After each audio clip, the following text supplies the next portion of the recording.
Nous n'allumerons pas les lumières dans ce film, ou de toute façon, nous filmerons les choses qui ne se voient pas. Les odeurs. Nous sommes dans la cuisine et nous cherchons à atteindre l'objet de l'enfer chimique. Et plus je m'approche, plus mes yeux piquent et mon nez sursaute. Comme des sursauts de crise cardiaque au sein de mon nez. Elles sont où? Tu les as foutues dehors? Attends.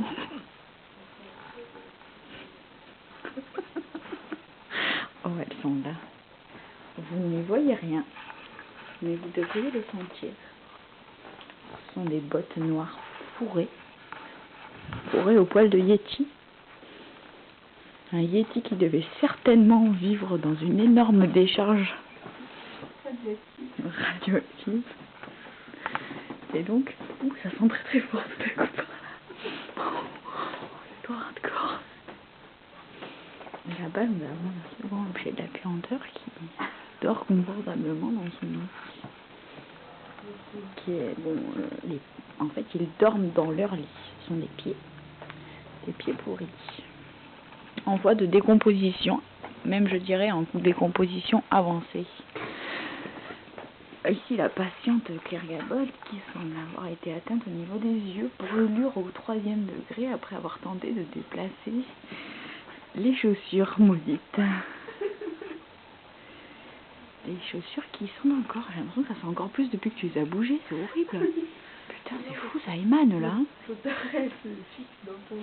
Ah, c'est dégueulasse. Ah mais là je sens un bal. Tout à l'heure, ma chère colocataire est rentrée de soirée et elle est passée devant nous et nous avons presque décédé.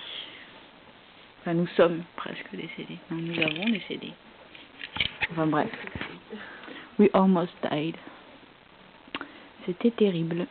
Et là, les objets de la puanteur sont dans la cuisine et il n'y a pas de porte. Vous ne voyez pas, ne cherchez pas à voir, elle n'y a rien à voir. Mais il n'y a pas de porte entre le salon et la cuisine. Nous dormons dans le salon. Et le second objet de la puanteur dort dans la chambre, mais la porte de la chambre n'est pas fermée. Et nous avons déjà déplacé une paire de bottes qui puait extrêmement très très fort. Le Roquefort moisi. Nous l'avons déplacé dans la chambre, sauf que maintenant la porte de la chambre est ouverte.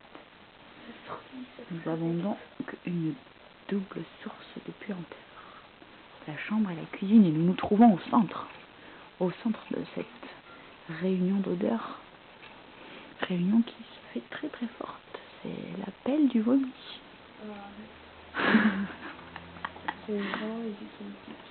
La jeune Gabonne a les yeux qui la piquent. Nous allons devoir la piquer. Qui fait les chaussures? Je suis sûre qu'elles sont en vie. Plutôt qu'elles sont en train de mourir. Ce sont des corps morts. Des corps mourants.